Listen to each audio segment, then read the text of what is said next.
Let's all transferred over. Oh, okay.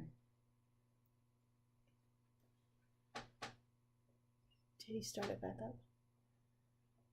I assume he's recording go to this. page They are. 366. I wanna Do make we sure I have, hit like, this. I'm gonna have A real copy of all time this and I'll stuff tell you. he's looking at? Oh, it's, yeah, So 700 pages, so they didn't print it out.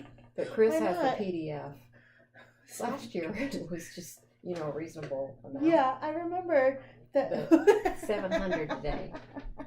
So Chris said, yeah, you can have the It's PDF. because he needed to do an example of every single industry on this entire planet. It's because of all the new changes. And so he just addressed them in detail. I think he's Individual and business. 179 in was cahoots with the paper expanded industry. dramatically With under what? The paper uh, industry. Tax Act as was 168K. Sounds like that. Let me just start with 179 on page 367, what they've done. All these changes we're talking about is for 179, property placed into service in tax years beginning after 2017. So if you've got a fiscal year S, for example, with a June 30th year end, these expansions of 179 aren't going to apply except until property is placed into service on July 1st, 2018 or thereafter, right? Because that's the first tax year that begins after 2017. Now, when you're doing 168K, the expansion of that's effective regardless of the tax year. It's effective for property acquired and placed into service after September 27th, 2017, with your fiscal year or calendar year. So we're going to have a little period there where some of this property will qualify for the expanded 168K, but not the expanded 179. Now we're kind of past that time frame now, but again, this 179 is for property expansion, for property acquired, not acquired, placed into service in tax years beginning after 2017. And what do they do? Well, on item A1 at the top, they increased the 500,000 plus index for inflation to $1 million. The 179 $1 million. It wasn't all that long ago. It was 25,000, and it wasn't all that long ago. It was 17.5, and then it was 10 before that, and it was 7,500 before that, and in 1973 it was 2,500 bucks. I don't know that because I remember it, and it wasn't even called 179. It was called the additional first year depreciation. I was at Florida State University, and it was my first tax class.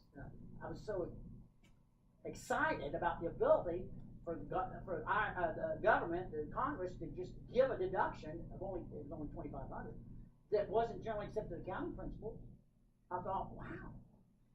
And I just learned, I just had one accounting course, so I just learned generally accepted accounting principles. And I said to the professor, how can they do this? This is not some year's digits. This isn't, so 200% declining balance. What the heck is this? He says it's for tax. Well, how can they do that? It's not generally accepted. He said, long term, Congress can do whatever they want to in the tax system. They're not bound by anything. I went, really? Yeah. Somebody's got to need to know about this someday at a pretty high level. So I dedicated myself to learn this tax system and go out and speak like Johnny Appleseed and spread the information. Now it's getting deep. Exactly what I'm doing. Okay, so 179 is expanded to 1 million. The phase out begins at 2.5 million. It'll be indexed for inflation after 2018.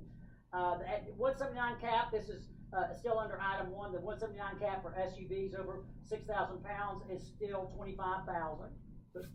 But if we have a truck that has at least a 6-foot bed and it's over 6,000 pounds, does it have a $2,500 limit? $25,000 limit on? No, it doesn't. But the 25,000 still applies to SUV. The big one is the item 3. Item 3, the qualified real property. You remember back, I guess in around 2000, it used to be 179 only applied to depreciable personal property, tangible personal property, equipment, vehicles, etc. Starting in 2000, I think it was 8. They expanded it temporarily to certain types of qualified real property, and that's what they call it. That's the title, qualified real property. And at first it was qualified leasehold improvements, then it was qualified restaurant property, qualified retail improvement property. And it was temporary. They had sunset provisions. The new act changes that. It takes out completely these old terms that qualified for 179, qualified leasehold improvement, qualified restaurant property, qualified retail improvement. That's gone.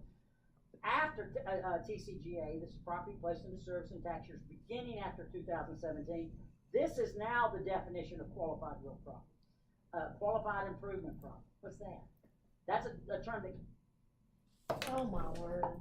This is annoying. Yeah.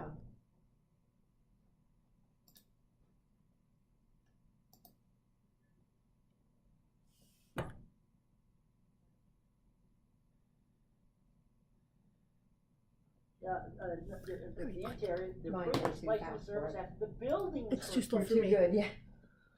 And number three, the improvement, is not attributable to enlargement of the building, it's not attributable to the extent it's not attributable to elevator or escalator or the internal structural framework. So any upfitting is capitalized of a existing commercial building.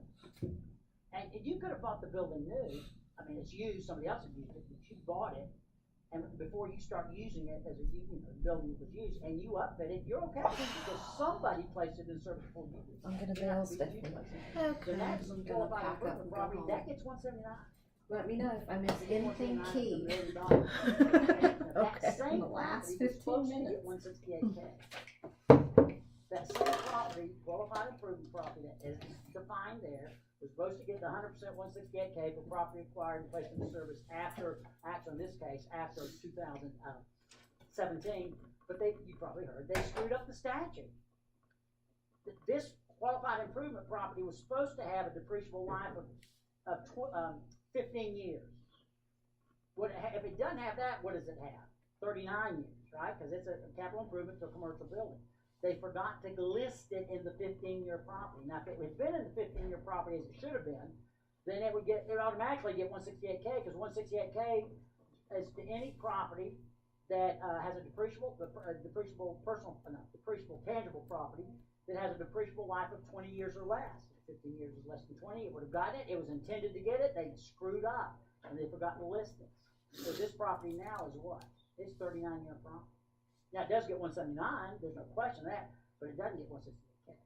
Now, the IRS in their proposed regs under 168K, they've said, we all understand, everybody agrees it was a screw-up. The intent was to give this 168K, but the IRS, the Treasury says, we can't fix it through the regs.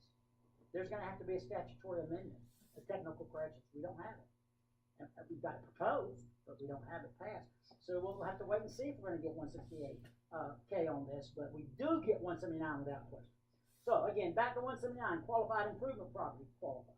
Roofs, now all of this we're talking about is improvement or capital expenses on an existing building. We're not talking about a roof on a brand new building. We're talking about an existing building where we're putting on a new roof. We're talking HVAC. We're not talking about HVAC as part of a newly constructed building. We're talking about an existing commercial building, and we're talking commercial, not residential rental, where we're replacing the HVAC. It gets 179. Fire protection alarm system gets 179. Security systems listed below, you've got them in there. So, but the big one here is HVAC, because that's always been part of the building. You can't generally, you can't break that out under a cost seg study, can you? That's 39-year property. So is the roof, but you take 179. I've already mentioned the roof, how important that is, because now we do a $500,000 replacement of the roof, and we capitalize it under the capitalization regs. We can write off the old roof. We can also use that capitalized cost under UBIA if we need that, and then we can 179 up to $1 million. That's a big deal. And that discussion about capitalizing it and then writing it off under 179 and then writing off the old roof, that is discussed on page 368, item E. I've discussed it verbally, but that's where we give you the sites where we think that's how it works. Page 368, item E near the bottom. Oh, wait a minute. We got a screw up here, don't we? Does the alphabet go E, F, E? And then it goes to 4? I've been thinking, I drafted this, by the way. That's my problem. Okay, the E about the write-off of the roof, that's in the top E. And if you come down, there's an E near the bottom. That's the one that's dealing with the restaurant property. I'll get to that in just a moment. Yes, sir. Well, let me see. You mean as far as 179 is concerned? Lighting systems are not included in this list. So then we're going to have to deal with them in the lighting systems on newly constructed building, let's assume, no, not on newly, replacement, yeah. Let me think a second, under the capitalization rules, aren't lighting systems part of the building? They're not broke, and unless they're, chandeliers or something, let me make sure I'm right, I'm trying to remember the cost seg rules, the lighting system, but if they're part of the permanent lighting system, isn't that part of the building even under a cost seg study? Did anybody help me on that? And maybe you can break out maybe chandeliers and stuff. It depends on the cost seg rules.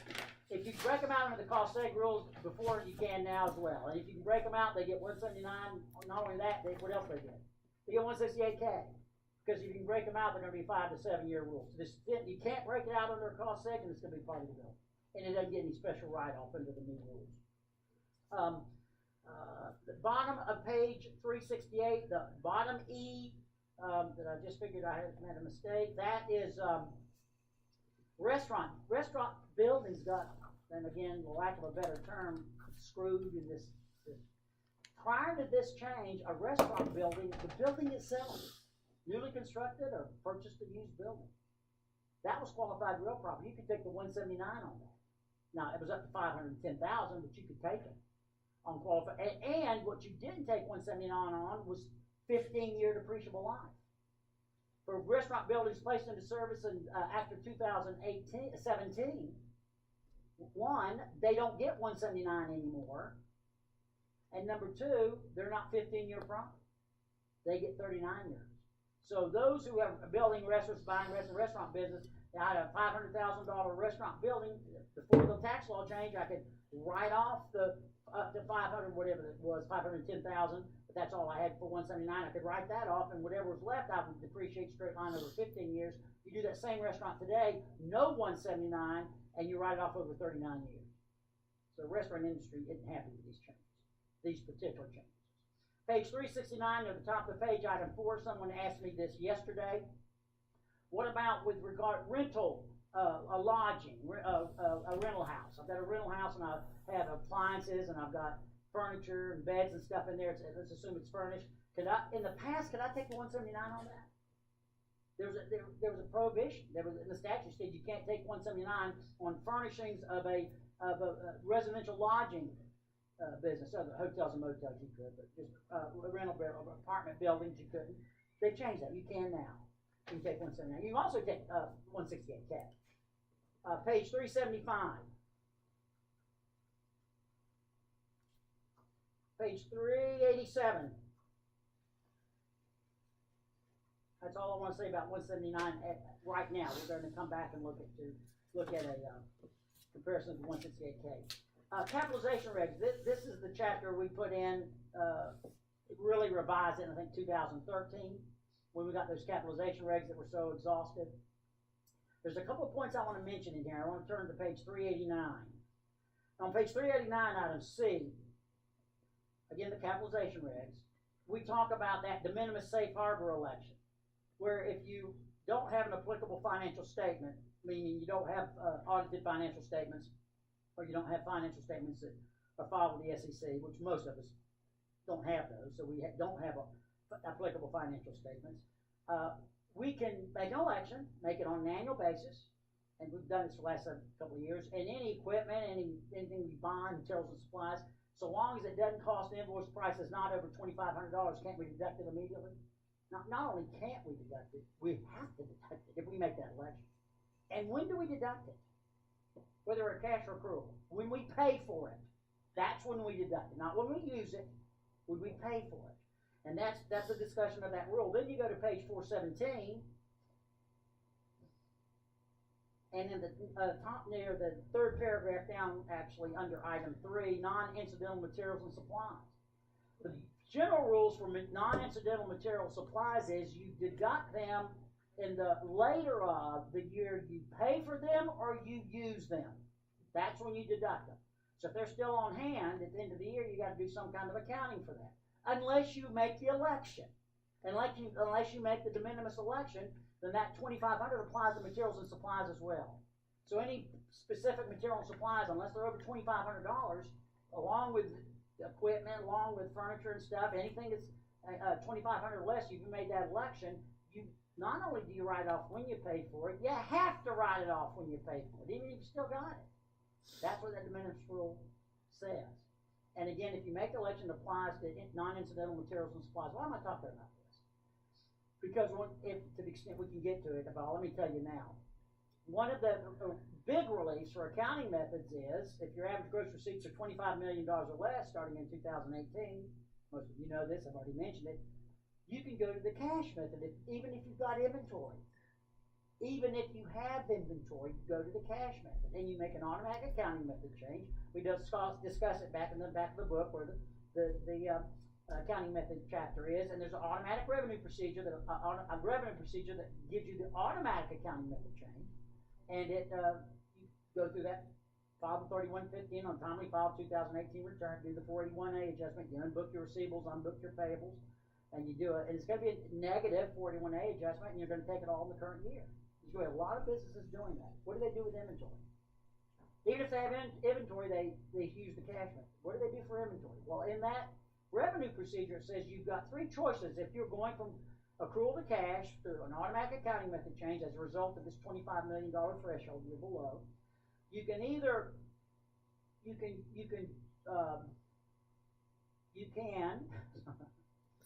you've got applicable financial statements, which are the big kids, the big boys that have the audited financial statements, you can do it for tax purposes, the inventory the same you do for financial reporting purposes.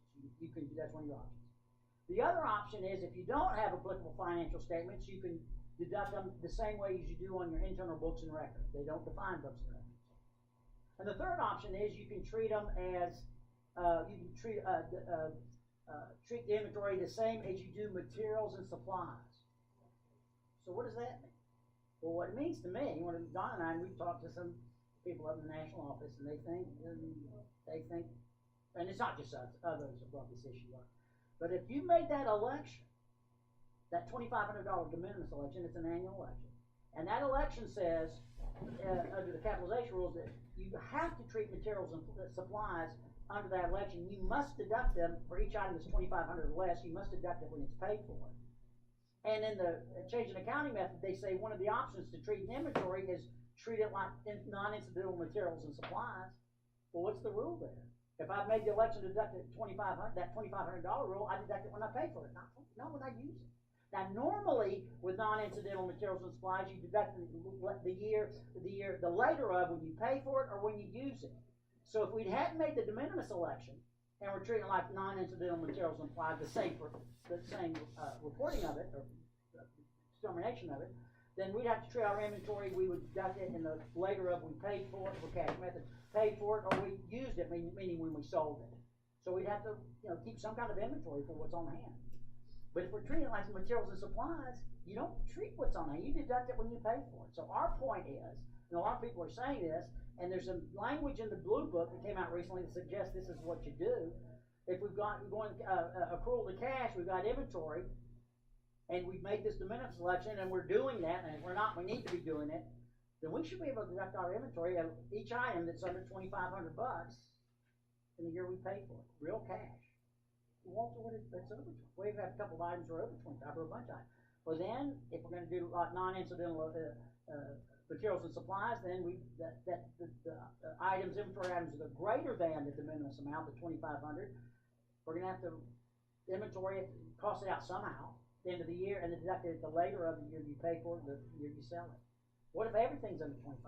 All your inventory. I think you write it off when you pay for it. If you make that de minimis election, that's why we mention it here.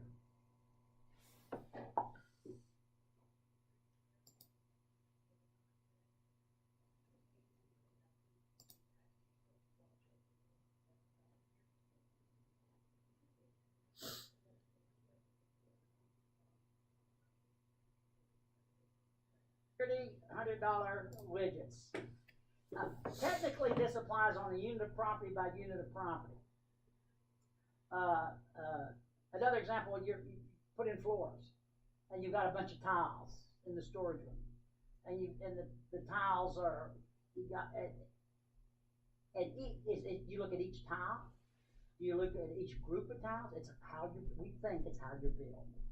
if you get a bill for a group of tiles and that billing is $2,500 less than not, you need to start ordering it that way.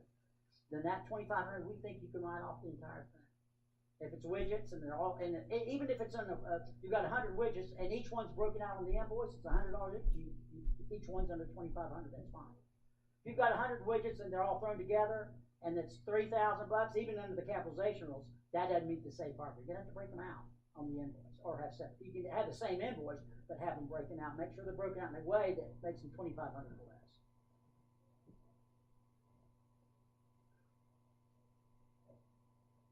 He says, I've got a lot of widgets that are whatever they are, they're part of the raw materials, and you're doing some kind of manufacturing or some kind of assembling. Now, we're just going to use our best judgment. But yeah, you start with the premise. They're $2,500 or less. We deduct it when we pay for it. Now, because that's how you do materials and supplies, assuming you made the election. Until they tell me differently, I think that's what we have to say. That's what the rules say. Page 428. This is where we give you a listing of the effective dates of there's a lot of changes in depreciation, depreciable lives. That came out of the Tax Act, 179, and they don't all have the same effective dates. Some, for example, on page 428, item A, the 168K changes. The fact you can take 168K on used property, the fact you get 100%, that's for property acquired and placed into service after September 27, 2017. But then if you look down at, that's the top item, the bottom bullet, the main heading, when you're done with the 179 changes, I've already said this is effective for property placed into service in tax years beginning after 2017. So the reason we put this in here, and it goes over to the next page, if you've got any question on the effective date of a 179 change or a 168K change or any depreciable life change that you're pretty sure was changed in the Tax Act, you can find the effective date here. Just find it, and then we cross-reference it, page number of the book. The one I like is, one of the ones I like is on page 429, effective, that bold heading, first bold heading, effective for property placed into service after 2017. Not acquired and placed into service, not tax years after, but effective for property placed into service after 2017. Now look at item 6. Computers and peripheral equipment no longer classified as listed property. What does that mean? Listed property is listed in section 280 cap F of the code. If you've got listed property, if it is listed property, the reasons it's there, it's the kind of property that lends, if you use it for business, it lends itself easily for personal use. What's a classic example of listed property? Automobiles, vehicles. It's very easy for vehicles to be used for business or for personal use. What would not be listed property? A front-end loader. It's not very easy to use a front-end loader to take their kids to school. So we don't have to have, that's assumed 100% business. What's another example of a listed property? Cell phones. They were listed property until 2009, they took them off. The reason they took them off, well, if it is listed property, then what's the rule? You've got to use them more than 50% to depreciate them all, and you have very rigid, you're supposed to have contemporaneous documentation requirements. That's part of the law. And so when you're dealing with a vehicle, don't we have to keep some kind of contemporaneous records that are reliable? Our business mileage versus a non-business mileage. And if we don't do that, we can't take anything, right? That's part of the standard. Well, computers the same way. Laptops are the same way. And I know until this changed, so what we've been doing in the past, I'm sure you and everybody else has been doing, your clients, when they take that laptop home, they're each day on their calendar, they're seeing how much time they're using it for personal. And then they're taking it to work, and they're seeing how much time they're using it at work. And they're making sure those records, support the more than 50%. We've been doing that, haven't we? No, nobody's been doing it. Well, it wasn't right before, but no, you're right. They changed the law. They're not listed property anymore. You have to use a reasonable estimate of business versus personal, but there's no contemporaneous record requirement like there used to be. So what they've done is, what they basically said, it is now legal under the Internal Revenue Code to do what everybody's been doing for the last 10 years, is what they basically said here. Page 430. Page 430, this is dealing with 168K, the 100% deduction for 168K, at least for the time being. And we've got a whole set of proposed regs that came out in August. on 168K. They're very detailed, and I just want you to know they're not finalized yet. They're reliance regs. You can rely on them until we get final, but we've got them all summarized in this segment of the book. Just a couple of things here. The second heading, the second paragraph under B1, the qualified improvement property, that's just where we tell you, and I mentioned it earlier, that they screwed up. Qualified improvement property was supposed to be 15-year property, which de facto made it 168K property, but it wasn't. So it's 39-year property until they correct it. And the proposed regs say we can't fix it. That technical glitch. Item 2 on page 430, item B2. Oh yeah, did you call me Don? That's okay. Okay. Feeling pretty good about that.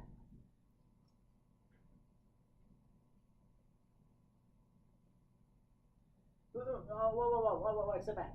You're talking about what? What kind of property? Qualified improvement property?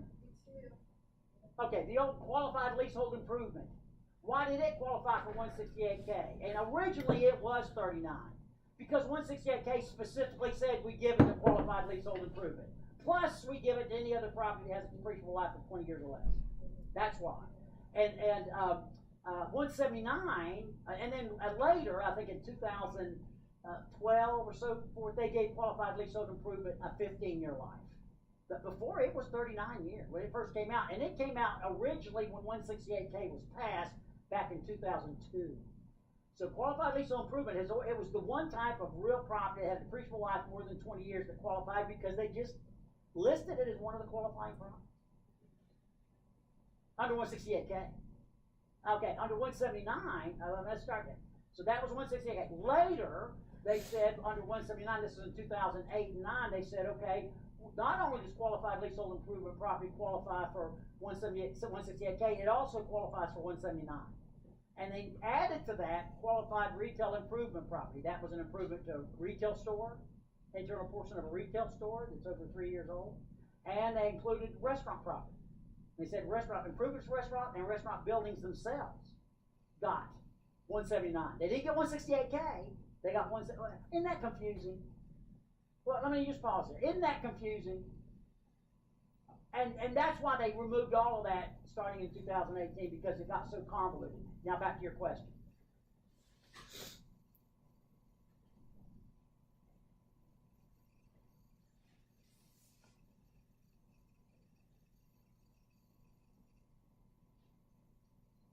Now what are we talking about?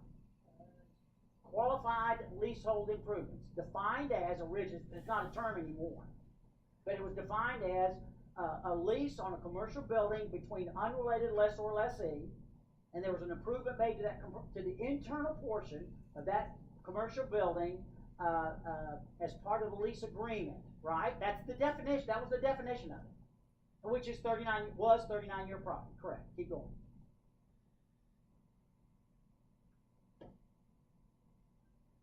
It does.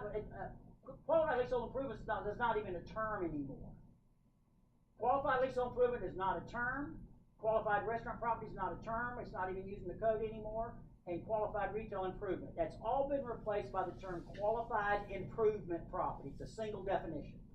And qualified improvement property is really easier to find than qualified. It doesn't have to be a leasehold. It can be between related parties. It can be a leasehold, but it doesn't have to be. It can be between related parties or not. It's much broader than a qualified leasehold improvement. But what it is it's an improvement to the interior of any commercial building that has already been placed into service, so long as that improvement is not to elevators and escalators, and it doesn't expand the building, and it doesn't add to the structure, the structural foundation of the building.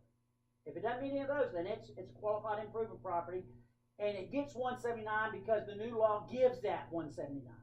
It was supposed to also get 168K, and that's where they screwed up. So and I know this is confusing, but we all tried to learn the old definition of qualified leasehold improvement, qualified restaurant property, qualified retail improvement. That's what you're struggling with now, qualified leasehold improvement property. But that's gone. So for property placed into service, for 179 purposes, qualified property placed into service in tax years beginning after 2017, when you're looking at 179, you're looking at qualified improvement property, that definition. Plus roofs, plus heating and air conditioning.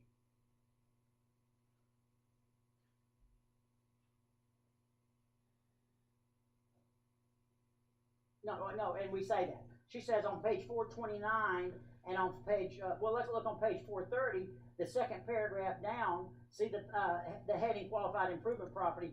We say here, and I think everywhere we mention it, we say, okay, it's supposed to be 15 year, it wasn't given 15 year technically under the statute. And we say, and when you talk about it as 15-year property, if we do talk about it as 15, we say, assuming it ultimately gets fixed. So, and I think we say that everywhere we mention qualified, do we? Oh gosh.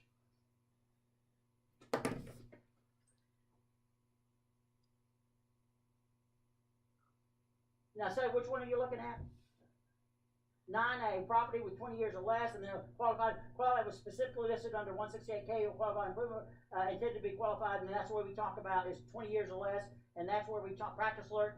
The change from 39 to 50 is outlined in the comps report. However, the change was not made by the applicable statute, and that's where we explain it. So it's hard to talk about because when you talk about it and write about it, everybody knew it was supposed to be 15 years. We didn't know at the time whether in fact was going to get it or not. We knew there was a glitch in the statute, so we tried to say every place we said 15 years, we said yes, but there is a glitch, and now the proposed regs tell us IRS isn't going to fix it.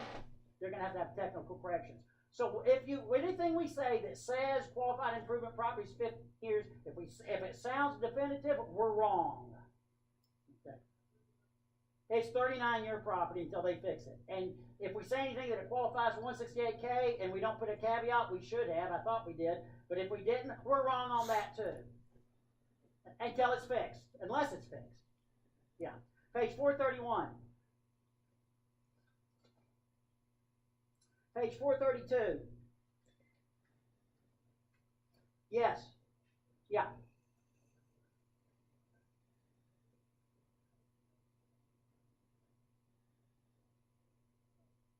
Good question. And the limit for 179 is it's $1 million, and then once you get your total 179 acquisitions exceed 2.5 million, then you reduce the $1 million for dollar. So when you get to 3.5 million, it's gone. The question is qualified improvement property, which is now qualifies for 179. It's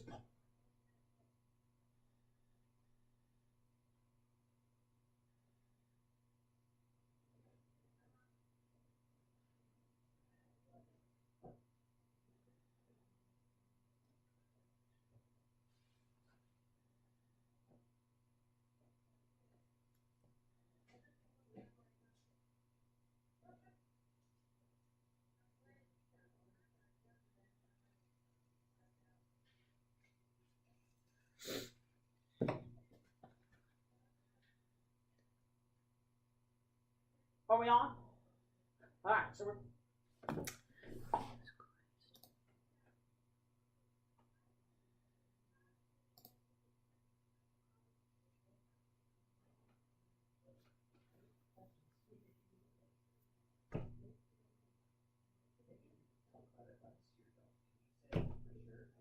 So then the question is, okay, if we're going to use qualified improved property and it does qualify for 179, does the cost of that go into the 179 caps? Once you get over 2.5 million, every dollar over that reduces your $1 million. It does if you elect to treat it as 179 property. Remember, with qualified real property, before and after these changes, and qualified improvement property is part of that, you have two elections. You first have to elect to include it in your 179 definition. Now, once you do that, then it goes into the total. If you elect not to, yeah, it doesn't change. If you elect not to, you're not going to take 179, then you don't elect to include it, then you just look at your old 179 property. So once you make, when you make the election to include that qualified improvement or the roof or whatever into your 179 property, then you've got to add it all in. If you've got a roof that costs $3.5 million and you make election under 179, you just eliminated your 179, haven't you? So you wouldn't make the election then. Now, if it see, you wouldn't have that problem if it did what it was supposed to be. It's supposed to be 168K. There is no limit on that, so that's why it's screwed up. It screwed us up. Page 432, item C, carrying over to page 433. Proposed regs gave us this. We didn't know this. We didn't know we could get this. This is dealing again with 168K, and the reason we're talking about this, we haven't talked about this particular aspect of it in the past. If it 168K makes me now refresh applies to one more used time, I'm property. gonna lose my mind. That's a big deal. I know. Which leads to Behind the it, 'cause she following was getting example. annoyed. I've got a partnership, ABC partnership, to be an LLC. Inside I have what would qualify as 168K property. This example comes from the proposed regs. The adjusted basis in the hands of the partnership of this equipment is $285. The fair market value is $600. That's way more because we've written the basis down. There's built-in gain of $315. D comes in and unrelated. There's some on that. D buys C's unrelated C's partnership interest. It's a 1/3 interest. D pays 1/3 of the fair market value of the whole partnership, $200. 1/3 of 600 is 200. He pays 200. So now he's got a $200 basis in D and the 1/3 partnership interest. There's a 754 election. What does that do? You take that outside basis of $200 and you look at the inside basis. We're dealing with a simple fact pattern. There's just one asset. You look at D's 1/3 share of that inside basis. 1/3 share of 285 is 95. You take what he paid for the partnership interest, 200, reduce it by the inside basis he's already got allocated, 95. He's got a $105 basis boost under 743B to that equipment that's allocated to him. Any depreciation that comes from that's allocated to him. The question is, on that 105 743B adjustment that relates to 168K property, used or new, can the partnership write that off? And if they do write it off 100%, that allocation is going to has to go directly to the buyer. Why didn't we ask this question before? Why are we just now asking this question? Before, it had to be new property to get 168K. So by definition, if you bought an interest in a partnership, whatever property there was already used. It couldn't have gotten 168K, so there was not an issue. Now it's an issue. Because that property, if you bought it directly used, it would qualify.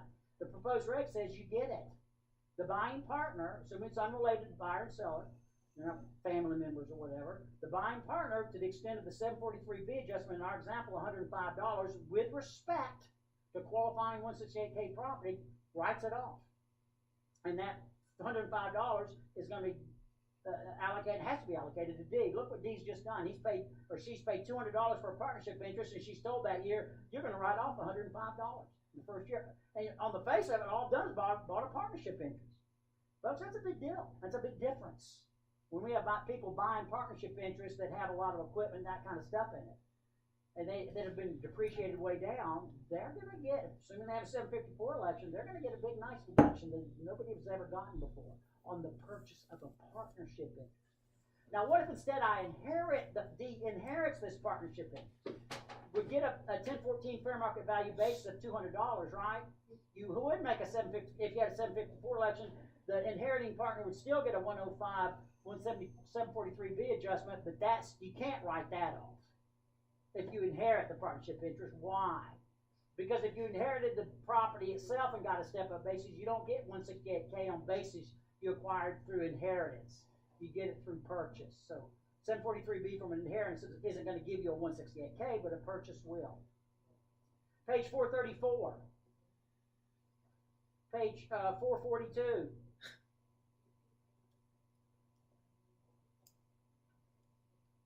Planning ideas near the bottom. Another impact of 168K applying to used property. And it's maybe somewhat self-evident, that's wrong one, but just food for thought. Cost seg studies.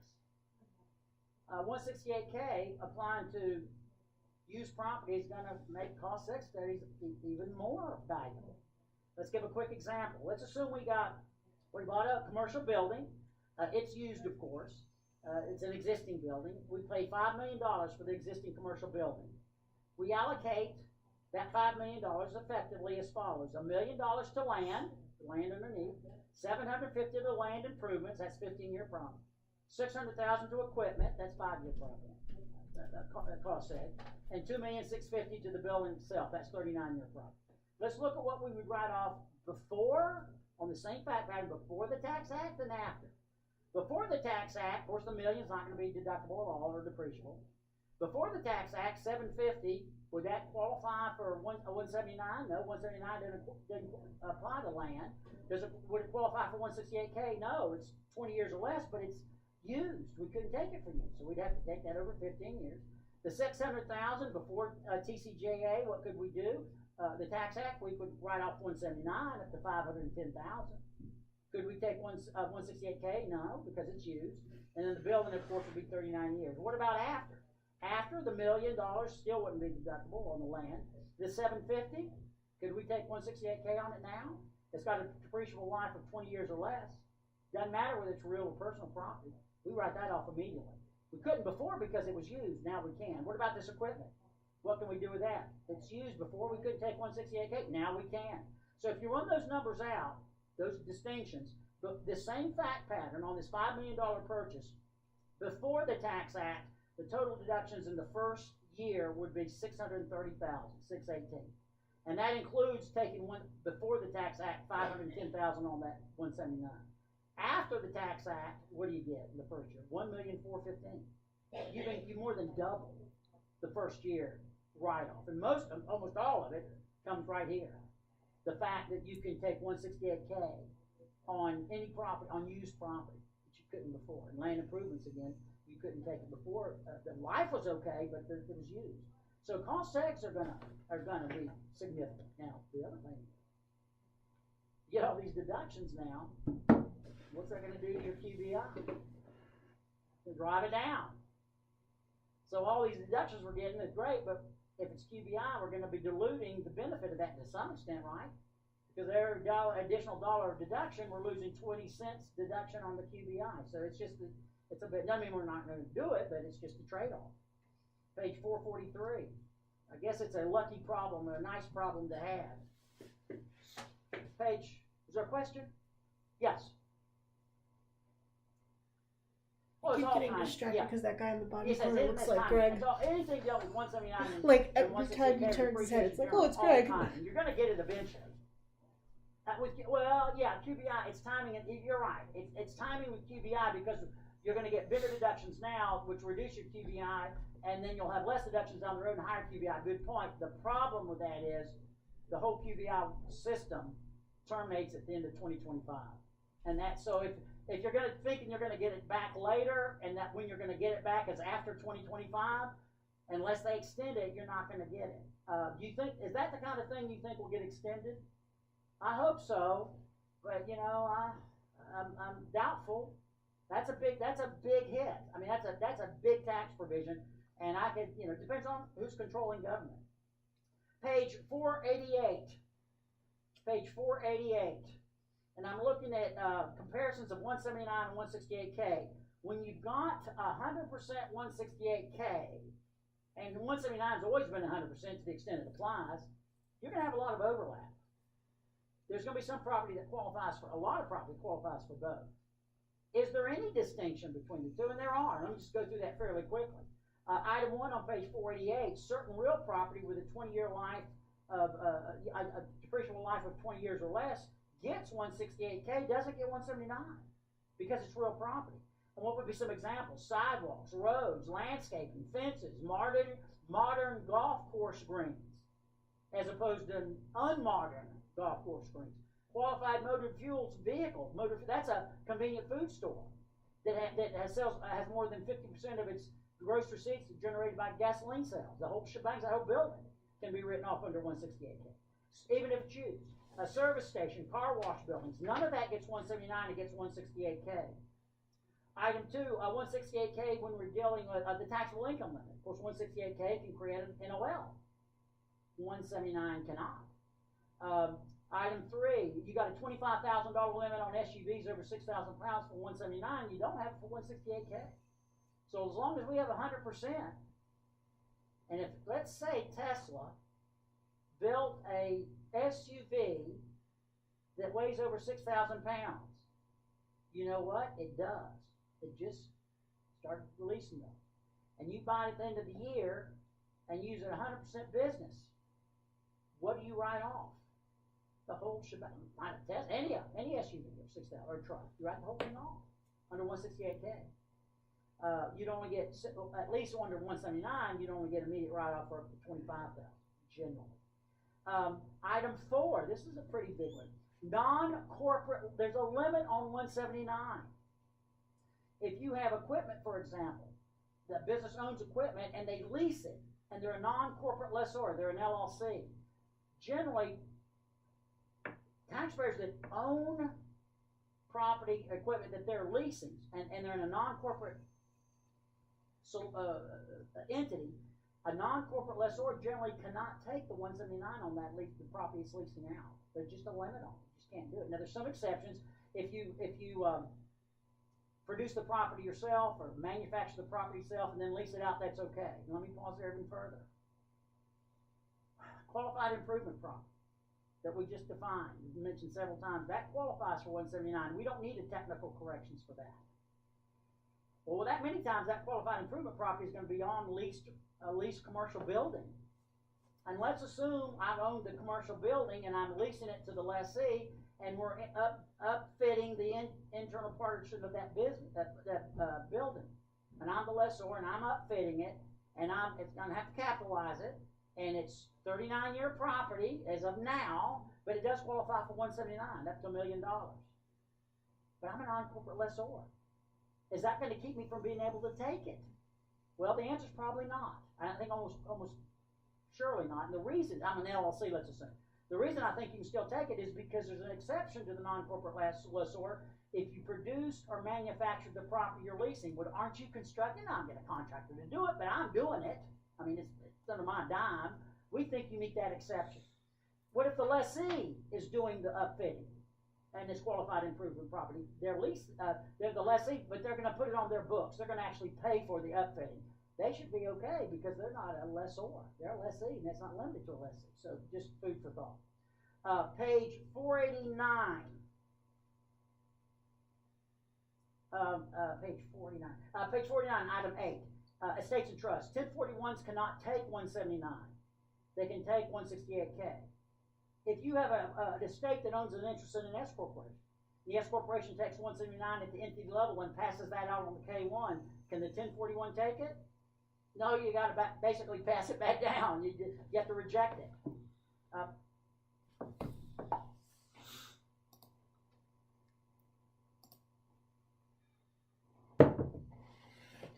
least we got the mouse today. Yesterday we were trying to do it with the remote, and it was terrible. 68K. And that's not a statutory glitch. Is it like a Wii remote where it just points at the screen? Well, I don't qualified improvement property. That's not qualified improvement property. Improvement means in the interior part of the building. Of course, we have to glitch there. Roofs don't get it, but they do get 179. So roofs are going to be 39-year property except to the extent of 179. Item 3, some states may allow more 179 than 168K. What's the latest on North Carolina? And it's the 168K, I'm going to repeat, you all know this. For 168K, you add back 85%, right? And then the next 5 years, you deduct that 85%, 20%. What do you do for 179 in North Carolina? Well, you can take up to the old limits of 25,000, and the phase out begins at 200,000. So at 225, you can't take any. And whatever you can take for feds that exceeds what you can take under North Carolina, you add back 85%, right? And then you write it off 26 here, and that's still the case. I looked at it. Page bottom of page 490, item 5, and I'm not going to have time to talk about this much. Unfortunately, 163J. This is the interest limitation rules. This is the rule that says if you've got average gross receipts of business over $25 million, then you're subject to this 30% adjusted taxable income limit on your business interest, and what you can't take is carried forward to the next year. We've just got about 400 pages of proposed regs on that. We've got pretty good. We have pretty good coverage in the book later in the material. But one of the things you can do, and there's a lot of people wrestling with this, if you've got a real estate business, and that's pretty broadly defined. It can be real estate construction, real estate management, real estate development, real estate rental. If you've got a real estate business and you're over 25 million average gross receipts, so you're not in the safe harbor, you can elect out. You can elect out of that 163J limitation. But when you do elect out, then you lose some of your ability to take the 168K. That's the price you take, a real estate business. And one of the things they lose it on is what they would have gotten it on was qualified improvement property. But we don't get it anyway, do it, unless they fix it. But and farms can elect out as well. and, floor plan finance, car dealerships, so floor plan, financing. If their average gross receipts are over 25 million, as a general proposition, they can't take 168K at all. But all of those real estate businesses over 25 million that elect out, farms over 25 million that elect out, that have restrictions on their 168K, floor plan financing, car dealerships that are over 25 million that elect out, but they don't elect out, they don't get 168K. They can all take 179. There's no limit on the limit for these businesses, real estate businesses, farming businesses, floor plan financing businesses. They're good, depending on the situation, can have limits on their 168K, but there's no limit on 179. And I'm looking at my clock, it's 4:29, I wish I had another 2 hours. You wanna stay? Thanks for coming, I really appreciate it.